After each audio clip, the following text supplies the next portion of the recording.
So what is a distributed database? So far you have learned about databases, right? So those databases, it stays in one place, okay? But if you have a huge business which spread all over the world, you cannot manage with one database which stays in a single server. So in this scenario, we are using the distributed databases.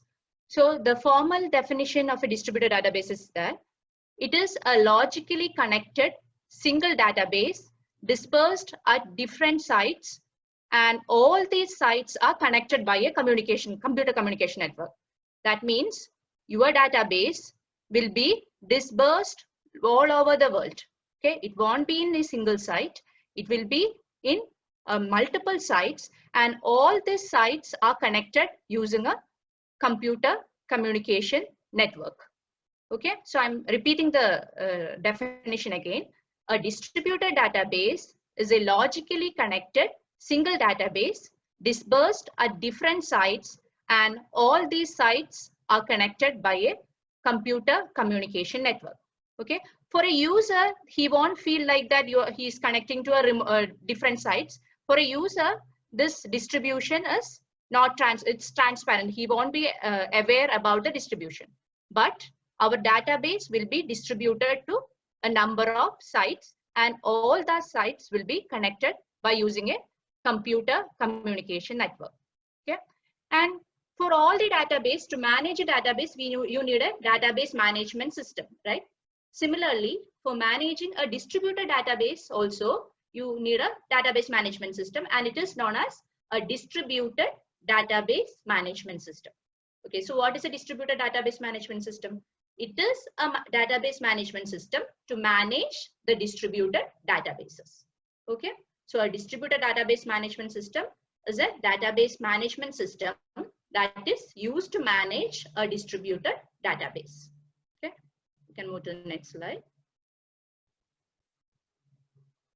Okay, so again, here comes a few more definition. Like I said, a distributed system is a system which is distributed at a different, like a number of sites, and all those sites are connected by a computer network. Okay, processors at each site are interconnected by a computer network. Okay, so here comes a diagram of a distributed database system. As you can see, our database is distributed at different sites. Here we are showing 5 sites. Site 1, site 2, site 3, site 4, and 5. You can see all sites have databases. Okay, actually all the sites together constitute a single database. Okay, our single database is distributed to these 5 sites, and all that sites are connected by a computer communication network. So this is a diagram showing the distributed database system. Okay. So here, same diagram with a few more examples. For example, we have an employee and project table, and these tables are distributed to different sites. So you can see different sites, one at Tokyo, one at Paris, one at Montreal, New York, and Boston. And in Paris site, if you're looking at the Paris site, you can see it has the projects. We have 2 tables, projects and employee. So Paris site stores the details about their local employee, Paris projects, Paris employee, their assignments. Similarly, if you're looking at the other side, Montreal, you can see the project, the details of the project handled by that site is being stored in that database. Okay, but all this database together is considered as a single one. Okay, so that is the architecture of a distributed database. So next come, why we use a distributed database? What are the applications of the distributed database? So mainly the distributed database is used for manufacturing companies, military commands and control, airline, hotel chain, and any organization which has decentralized organization structure. Basically any business which spread worldwide, okay, who cannot handle by a single database staying at one place, they can utilize this architecture. They can utilize the distributed database architecture. So those are the main application areas of the distributed database. Mainly huge companies which are spread worldwide can utilize this architecture of the database.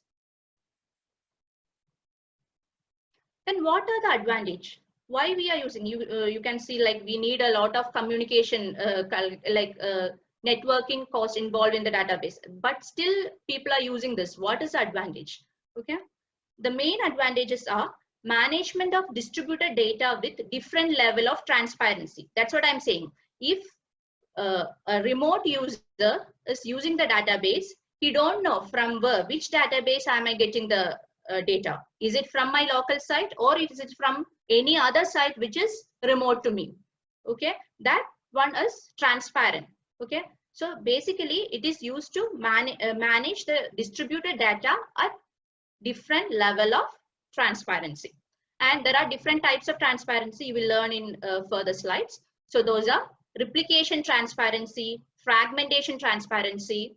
Okay, what is replication? Replication means my database is being replicated to different sites. But as a user, I'm not aware about this replication. I don't know whether my data resides in my local database or some other database which resides in a other part of the world. Okay, that is unknown to a user. Okay, that is a replication transparency. Similarly, fragmentation transparency. What is fragmentation? The architecture may divide the data into different sites, but that fragmentation is unknown to a user. A local user is not aware about this fragmentation. So that is the fragmentation transparency. And obviously this architecture results in improved performance. Okay, since if you are in a remote site, you can access the data which is stored locally. So obviously the speed will increase, the performance will increase. So that is another advantage of using this architecture, improved performance and easier expansion. Okay, you can expand your business easily using this architecture. So those are some of the advantages of using the distributed database architecture. So mainly the management of distributed data with different level of transparency, replication transparency, fragmentation transparency, improved performance and easy expansion. Those are the advantages of using this architecture. So let's see more about fragmentation. What is fragmentation? Basically, fragmentation means dividing your table, dividing your relation into different pieces. Okay, so there are mainly two types of fragmentation: horizontal and vertical. You may already learned in the previous units, right? So horizontal fragmentation means basically you are dividing your database row wise. Okay, so each row, so some site may have half of the row and other remote site may have other half of the row. So that is horizontal fragmentation. Basically you are dividing your relation or table row wise. That is a horizontal fragmentation. So the definition of horizontal fragmentation is it is a horizontal subset of a relation which contain those tuples which satisfy selection condition. Okay, so if you are using a selection in relational algebra, you will get a set of rows. Okay, similarly in horizontal fragmentation, you will divide the relation row wise. Okay, next is a vertical fragmentation. Vertical fragmentation is the other way around, in which you will divide your relation column wise. So if you are using a project operation in relational algebra, you will get a certain columns as a result. Okay, similarly you will divide your table, your relation into different columns, and each columns might be stored in different places. Okay, so that is a vertical fragmentation. Basically you will divide your table, your relation into different columns and will store different part of the relation in different sites. So that is a vertical fragmentation. Okay, and there is one more fragmentation, which is the hybrid fragmentation, mixed or hybrid fragmentation. Actually, hybrid fragmentation is a combination of vertical as well as horizontal. Okay, so you can use both select project operation to combine this relation. So it may contain some rows and some columns. So that is a mixed fragmentation. It is a combination of vertical fragmentation as well as horizontal fragmentation. So that is another type of fragmentation, mixed fragmentation. So there are mainly three types of fragmentation. First one is a horizontal fragmentation. Second one is a vertical fragmentation. And third one is a combination of both, which is a mixed fragmentation. Okay. Next comes schemas. So what is a schema? So basically, a schema is a description of database. A schema can be considered as a blueprint of database. Okay, if you have a database schema, you will know what tables it has and what are the names of the table, what is the primary key. All those data will be stored in a schema. It is actually a blueprint of a database. So we have a distributed database. Obviously, we need a schema for distributed database also. So there are mainly two types of schemas available for a distributed database. First one is a fragmentation schema and second one is a allocation schema. Okay, so we can see what are the fragmentation schema and allocation schema. So basically, a fragmentation schema is a definition of a set of fragments that include all attributes and tuples in the database that satisfies the condition that the entire database can be reconstructed by using a union operation. Basically, you see the fragmentation, right? Horizontal and vertical. And the description of that fragmentation of a database is stored in the fragmentation schema. Okay, what horizontal fragmentations are there? What vertical fragmentations are there? What hybrid fragmentations are we are using? All those definitions will be stored in a schema called fragmentation schema. And fragmentation schema is constructed in such a way that if you are using a union on all these schemas, union on all this operation, you will get the entire database back. Okay, so that is a fragmentation schema. So basically, fragmentation schema is a definition of set of fragments. It may be a horizontal fragment, it may be a vertical fragment, or it may be a hybrid model. Okay, all the definition of fragments are included in a schema called fragmentation schema. And just designed in such a way that if you apply a union operation in all those fragments, you can get the entire database back. Okay, so that is a fragmentation schema. That is one of the schema. And there is one more schema for the distributed database, which is the allocation schema. So basically, you have different fragments and it is distributed all over the sites. Okay, but you should have a schema which defines in which site contain which fragments. Okay. So that definition is, or the allocation of the fragments is described in a schema called allocation schema. Okay, so basically it describes the distribution of fragments to site of the distributed database. So it can be fully or partially replicated or can be partitioned. Okay, so that means you can design a distributed database in such a way that the entire database is replicated at all the places. Okay. Or you can define the database in such a way that a certain portion only will be in one site and remaining will be in another site, like that. So there are two types of architecture. Either you can have a distributed database in which all sites contain the entire replica of the database, or you can have another model in which each site has only a fragment of database is there. Okay, so all the allocation in which fragments reside in which site will be contained in a schema called allocation schema. Okay, so those are the two schema: fragmentation schema and allocation schema. So basically, the fragmentation schema describe how you are fragmenting your database, and allocation schema describes where these fragments resides. Okay, so those are the two schema of your distributed database. Next concept is a data replication. So like I said, you can design the distributed database two ways. Okay, you can either replicate the entire database and store it in all the sites. Okay, so that is a full replication, or you can have a partially replicated. You can divide your database and each part of the database resides in different sites. So that is called partial replication.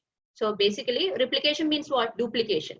Okay, duplicating your database. So there are two types of duplication or replication available. First one is a full replication and second one is a partial replication.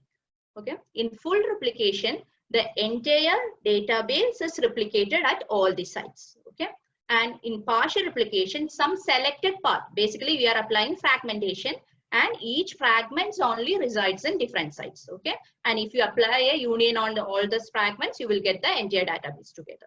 So that is a partial replication.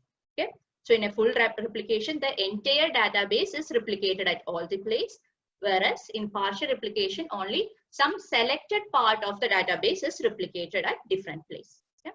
So those are the data replication.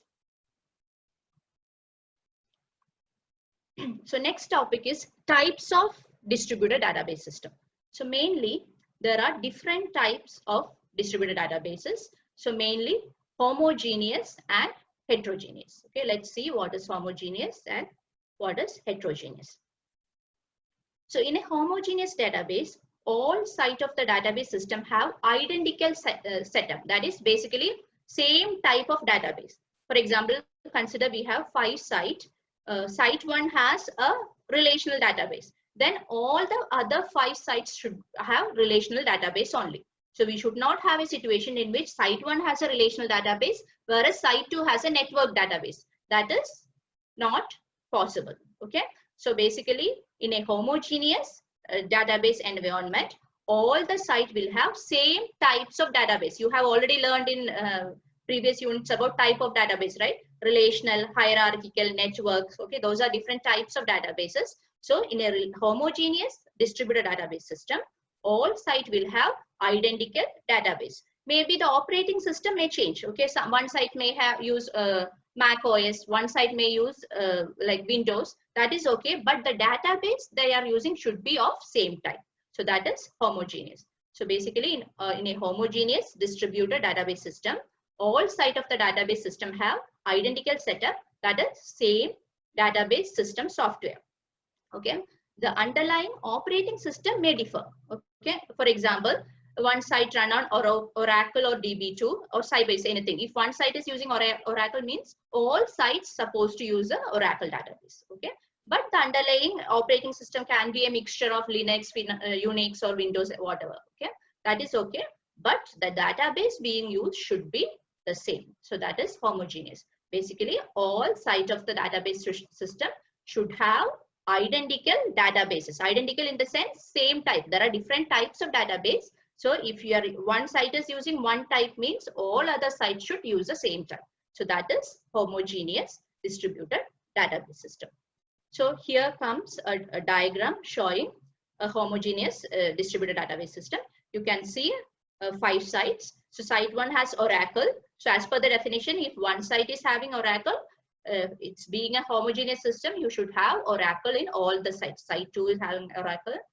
3, 4, 5, if you are looking at all the sites, the database is same. All are using the Oracle database. But if you are seeing at the operating system, site 1 is using Unix, whereas site 2 is using Linux, site 3 is using Linux, site 4 is using Windows, 5 is also using Windows. So operating system may vary, but all sites are using same database. Okay, so this is a representation of a homogeneous distributed database. Okay, hope you can follow. So next type is a heterogeneous distributed databases. So obviously it is the other way. Okay, in heterogeneous distributed database system, each site may have different databases and different operating system. That is okay. Okay, so one site may have Oracle, one site, other site may have DB2. Okay, or one site has a relational database, other site may have hierarchical database. That is possible for a heterogeneous distributed database system. Okay, so heterogeneous distributed database system is again classified into 2. Okay, so our distributed database system is broadly classified into homogeneous and heterogeneous.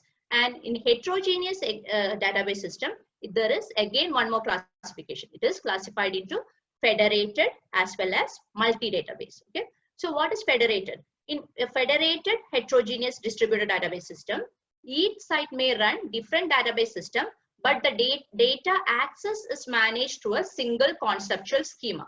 So there is a common schema, common conceptual schema, which will manage all the data access, even though each site has different setup, different database, different operating system, everything is different, but there is a common schema which will manage the data access of each site. So that is a federated heterogeneous distributed database system. Okay. So what is federated heterogeneous distributed database system? Each site may run different database system, but the data access is managed through a single conceptual schema. Okay. So actually this implies that the degree of autonomy is minimum. Okay. Yeah, because there is a common control. Even though all sites having different setup, there is a common control which will control the data access. So that is a federated heterogeneous distributed database system. So second one is multi-database. So in multi-database heterogeneous system, there is no common global schema. Okay, each site will have its own local schema. There is no global conceptual schema. So each site has more autonomy. Okay, each sites are more autonomous. Okay, so that is multi-database. So there is no one conceptual global schema. For data access, a schema is constructed dynamically as needed by application software. There are multiple local schema, but there is no global conceptual schema. So that is multi-database. So there are two types of heterogeneous, federated and multi-database. So what is federated? In federated, even though each site is having different setup, there is a global conceptual schema which will control the data access. Okay, so the level of autonomy is less in the case of federated database. Whereas in multi-database, there is no global schema. Each site will have its own dynamic local schema only. So each site has more autonomy. Okay, so those are the two types of heterogeneous distributed database system.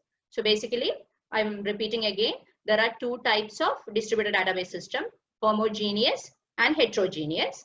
In homogeneous, each site has same type of database.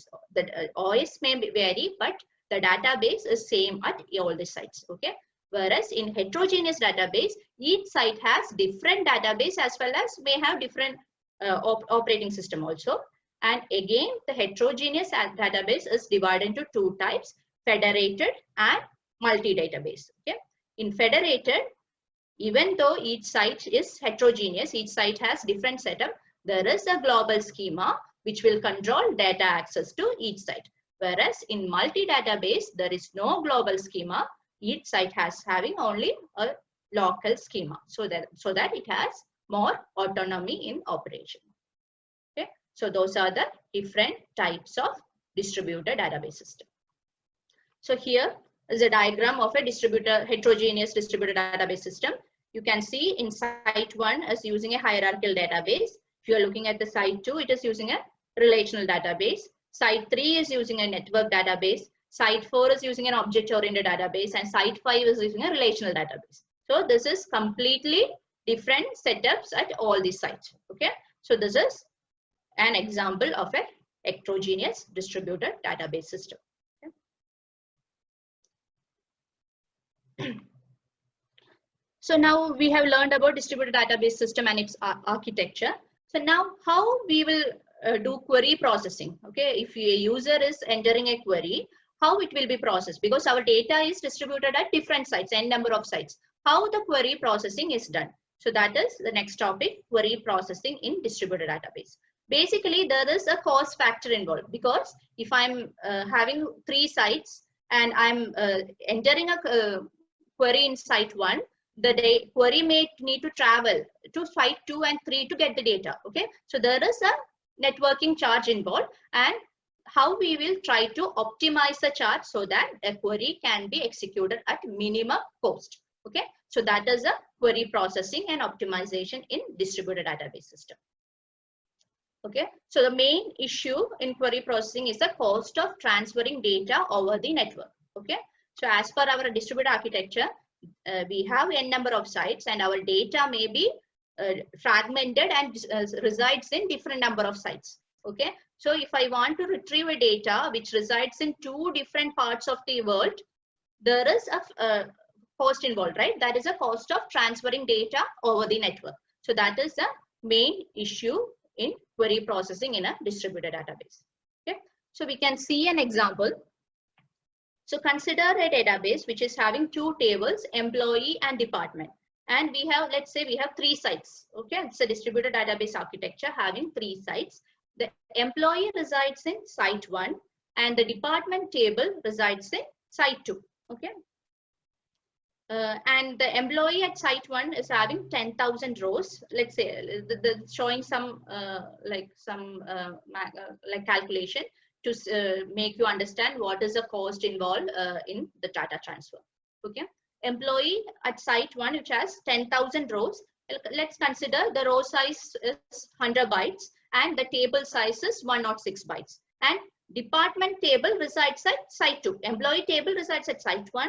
Whereas the department table resides at site 2. Let's see what is the size of department table. So department table has 100 rows. Let's say each row is 35 bytes. And the entire department table size is 3,500 bytes. Okay.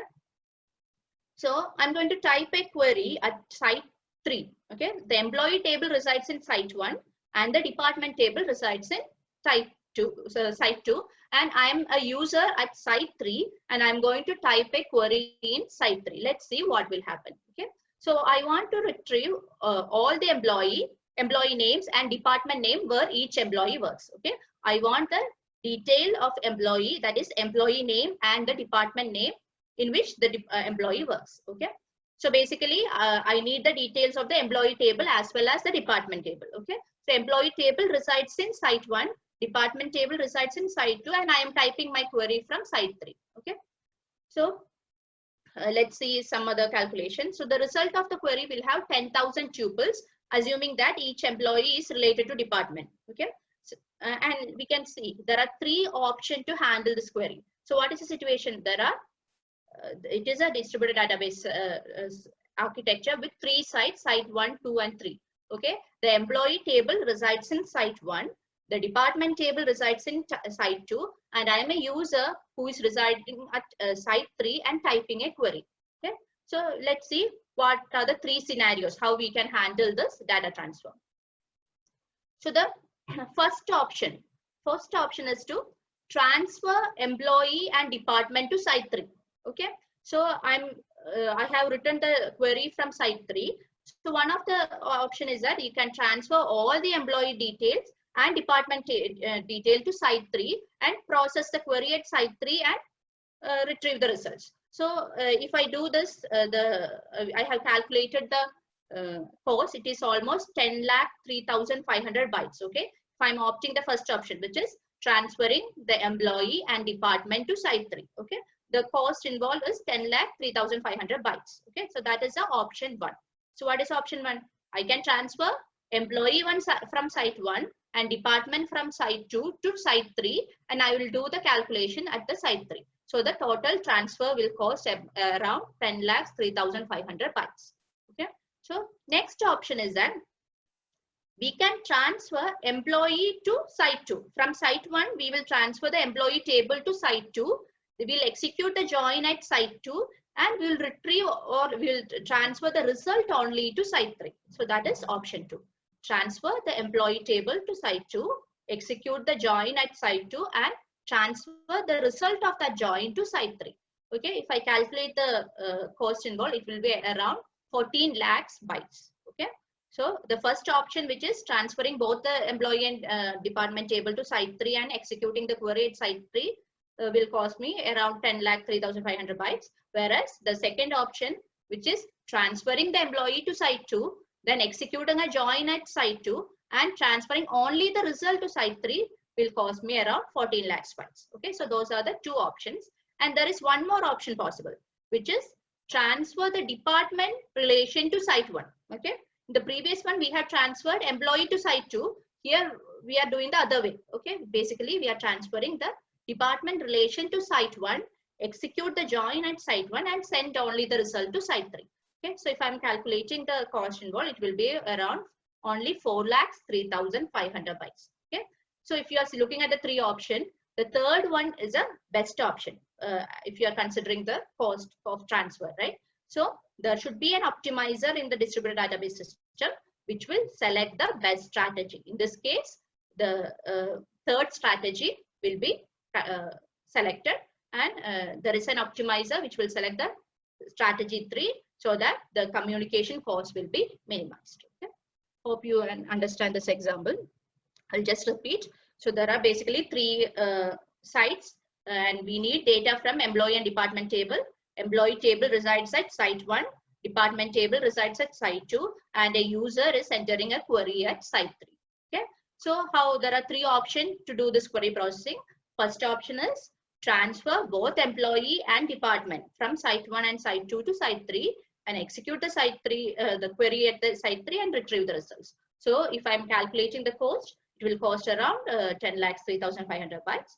Then option 2, what we will do, we'll transfer the employee to site 2 and execute the join at site 2 and only transfer the result to site 3. Okay. So if I am doing the calculation like that, the cost will be around 14 lakhs. And there is one more option, which is transfer the department relation to site 1 from site 3, to site 1 and execute the join at site 1 and send the result to site 3. Okay. So that is another option, which is of low cost, which will cost around 4 lakhs 3,500 bytes only. So in a distributed database system, there is an optimizer which will select, in this case, it will select the option 3 because it is a low cost option. Okay. So all the distributed database system will have an optimizer which will allow, which will analyze all the query execution path, and it will select a path which is of minimum cost. Okay.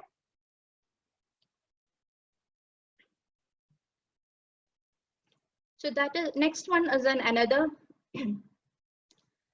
important problem in distributed database, because our data is distributed at like different sites, and how to control the concurrency. Okay. So there may be many problems because I'm updating a data at one site.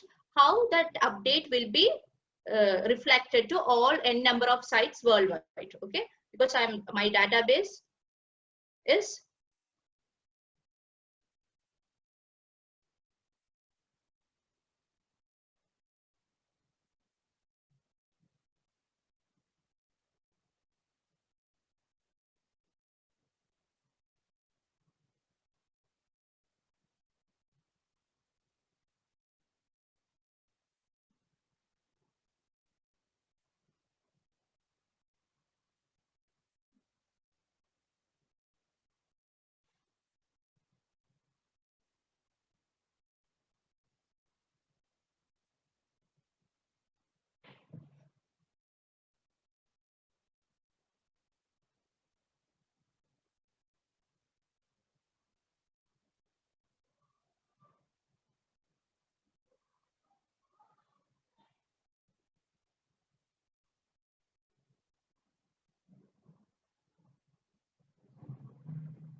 okay. We can restart the class.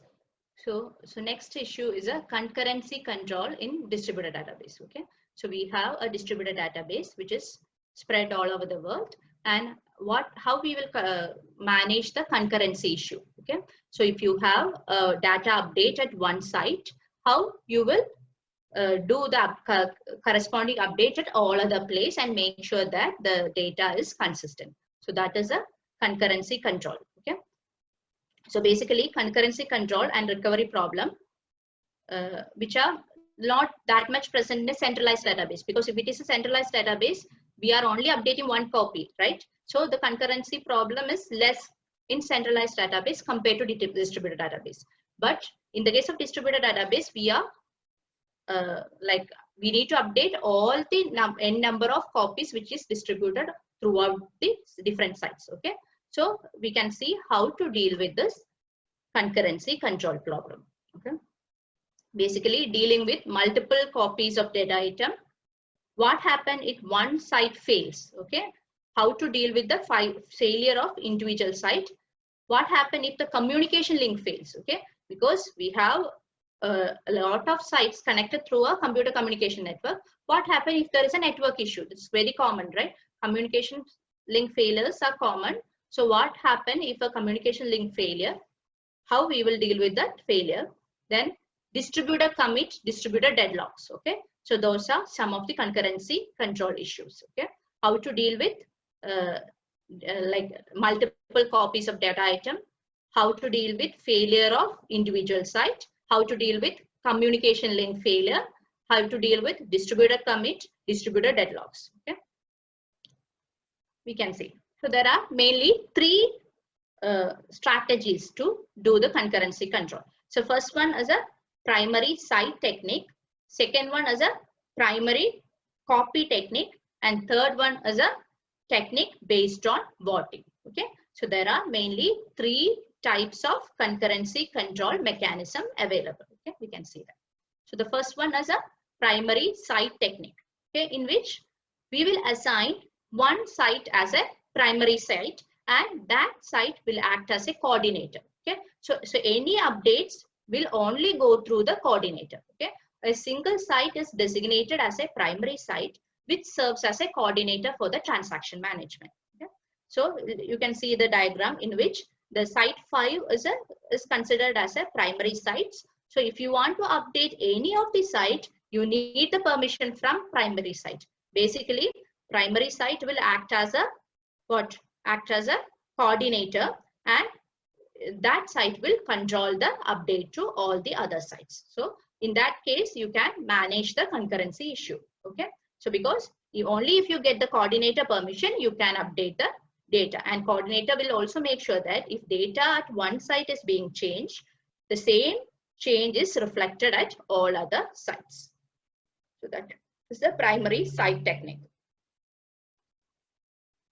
The second option is a primary copy technique. Okay, in this approach, there is no primary site, whereas some copy, some tables or some fragment of table is considered as a primary copy, and that primary copy is distributed throughout the sites. Okay, in this approach, instead of a site, a data item partition is designated as a primary copy, and to lock a data item, just the primary copy of the data item need to be locked. Okay, so if you want to change any item, if you want to access any item, you have to gain the permission from the primary copy, and the primary copy is distributed throughout the site. Okay, in the case of primary site, there is only single site. Okay, so what happens if that site fails? Okay, if in that case, all the concurrency will be gone. Okay, so to solve that problem, we have the primary copy technique, in which a site, instead of a site, a data item, a table or a fragments of table is considered as a primary copy, and that primary copy will control all the access to other data. Okay, and that primary copy is distributed at different sites. Okay, so what are the advantages? Since the primary copies are distributed at various sites, a single site is not overloaded with locking and unlocking requests. Okay, since in the primary site technique, there is only one single site which has to control the entire thing, so it will be overloaded. There is a possibility that the single site may get overloaded with lock request. In the case of primary copy, since the copy is distributed to all other sites, there is no overloading of a single site will happen. Okay, since the primary copy is distributed at various sites, a single site is not overloaded with locking and unlocking request. And so what is that is one of the advantages of the primary copy technique. What is the disadvantages?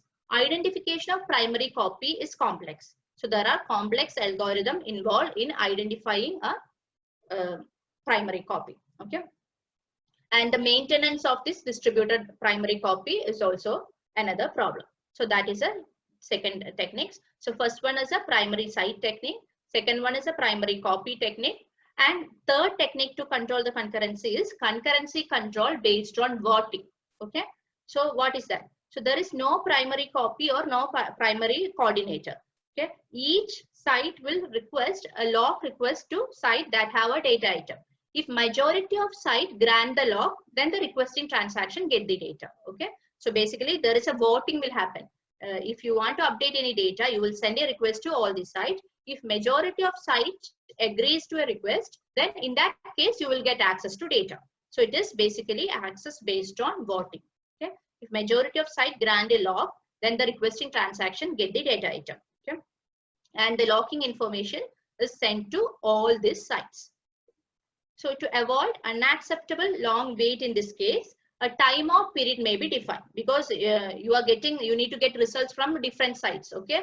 So there is a timeout period defined. If you are not getting the result within that time, automatically the transaction will fail.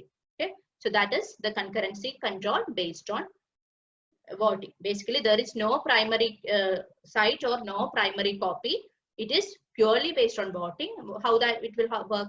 The one site will send a request to all other site, and if majority of site allow that request, then that request will be granted. Otherwise, it will be removed. Okay. So that is a concurrency control technique based on voting. Okay. So basically, there are three types of concurrency control technique. First one is a concurrency control technique based on primary site. Second one, the concurrency control based on primary copy. And third one is a concurrency control based on voting. Okay. In the case of first option, there is a primary site which will control all the lock requests. In the case of second option, there is a primary copies. There are set of primary copies which is distributed all over the site, and that will control the concurrency. Okay. Concurrency management is through this primary copies. And the third option is through voting, in which a site will request access. If all other sites grant that access, or the majority of other sites grant that access will be granted. Otherwise, it will be revoked. Okay. So that is a concurrency control based on voting. So next come the architecture models. What are some of the architecture models available in the distributed database? Okay. So basically, there are three types of models. First one is a client-server architecture model. Second one is a peer-to-peer architecture model. And the third one is a multi-database architecture model. Okay, so we can see what are the architecture models. So first one is client-server. Second one is a peer-to-peer. And the third one is a multi-DBMS model. So what is client-server architecture? So you might have already known it is a two-level architecture. So this is a two-level architecture where the functionality is divided into client and server. So the major functionality resides in the server, and there is a client side which may have some application programs. Okay, so you request through the client side, and that request may be transferred to the server side. Okay, so the server function is primarily encompass the data management, query processing, optimization, and transaction management. All high priority tasks will be done by the server, and the client function include mainly user interfaces. Okay, all application programs may run in the client side. Okay, so that is a two-level architecture, client server architecture. There is one a server, and there is an n number of clients. Again, this client server architecture is divided into two: single server, multiple client, or multiple server, multiple client. Okay, in single server, multiple client, there is one server and n number of clients. Okay, so you can have a request through the client which will be served by a server. Okay, which resides at one site. Okay, so that is a single server, multiple client. And there is one more architecture: multiple server, multiple client. There will be n number of servers as well as n number of clients. Okay, so that is those are the two architecture available under the client server architecture. So those are single server, multiple client, and multiple server, multiple client. In single server, multiple client, one server and n number of clients. In multiple server, multiple client, there will be n number of server as well as n number of clients. So you can see a client server architecture. This is a multi-server, multi-client architecture. There are more than one server as well as there are more than one clients. Okay. So this is one of the distributed database architecture, which is client server architecture. Now next is peer-to-peer architecture. In peer-to-peer architecture, there is no division of client or server. Okay, both the client functionality as well as the server functionality resides in all the sites. Okay, so in this system, Each peer acts both as client as well as server for imparting the database services. The peers share their resources with other peer and coordinate their activity. Okay. So basically there is no division of client or server. Each system will have both the client program as well as the server program. So that is a peer-to-peer architecture. And this peer-to-peer architecture has 4 schemas. Okay. So let's see what are the schemas. The first one is a global conceptual schema. Then there is a local conceptual schema. Then there is a local internal schema. And there is an external schema. Okay. So the peer-to-peer architecture consists of 4 schemas. Global conceptual schema, local conceptual schema, local internal schema, and external schema. Okay. In global conceptual schema, it depicts the global logical view of data. Okay.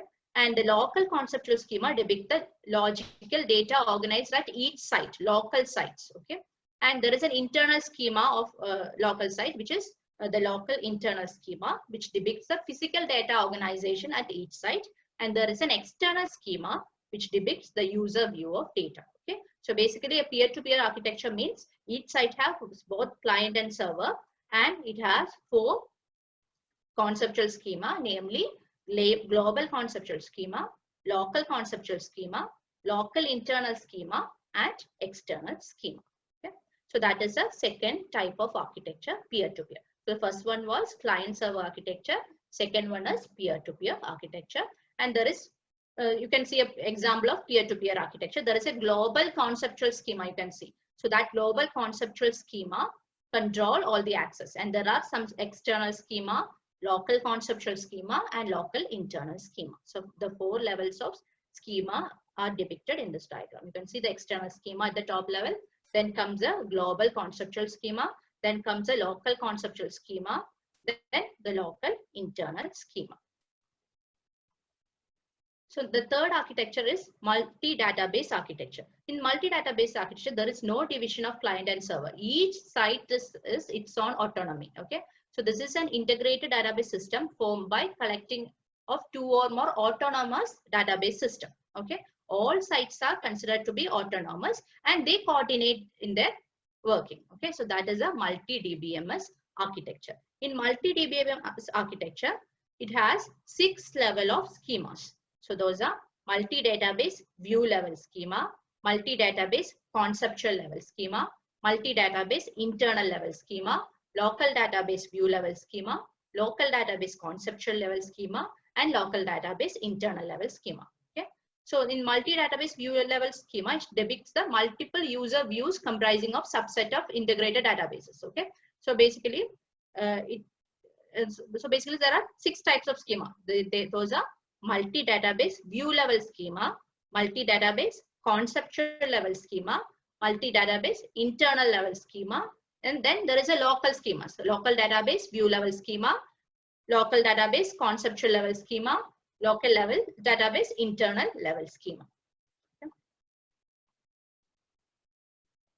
And then in multi-database architecture itself, there are 2 variations. So model with a multi-database conceptual level and model without a multi-database conceptual level.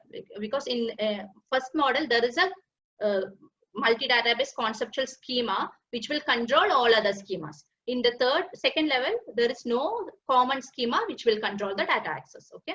So basically in multi-DBMS architecture, there are 2 design alternatives. First one is a model with multi-database conceptual schema, and the second one is a model that without a multi-database conceptual schema. Okay. So basically there are 3 types of architecture for a distributed database system. So the first one is a client-server architecture. Second one is a peer-to-peer architecture. The third one is a multi-DBMS architecture. So in client-server architecture, there is the functionality is divided into client and server. Okay, the major functionality, the high-level processing activities will be performed in the client, in the server, and all the user interface functionalities will be performed on the client side. Okay, and the client-server architecture again divided into 2 types, which is multi-client, multi-server, and or single server, multi-client. Okay, that is one server, n number of clients, or n number of server and n number of clients. So that is a client server architecture. And the second one is a peer-to-peer architecture, in which there is no division of client or server. Both the client as well as the server functionality resides in each site. Okay, so that is a peer-to-peer architecture. And the third one is a multi-DBMS architecture, in which each site has its own autonomy, but they coordinate towards the operation of a single database. Okay, they coordinate in their working, and it will act as a single distributed architecture. Okay, and in multi-DBMS architecture is again divided into two, which is model with multi-database conceptual schema or model without a multi-database conceptual schema. Okay. So this diagram you can see a model with a multi-database conceptual schema. As I said you before, there is a multi-database conceptual schema which will control all the functioning of the other schemas and other data access. Okay, so that is a example of a multi-database conceptual that is multi-database with a conceptual schema, with a common conceptual schema. Okay, in the other model there is no common conceptual schema. Each schema resides in locally. There is local schemas but no common conceptual schema. Okay, so this is the one with a multi-database conceptual schema. And this is the one without a multi-database conceptual schema. Here you can, in the previous picture you can see there is a, in center you can see one multi-database conceptual schema. The next one there is no multi-database conceptual schemas to control the operation. Okay, each will have its own local schemas, but there is no common multi-database conceptual schema. So that is the second variation in the multi-database model.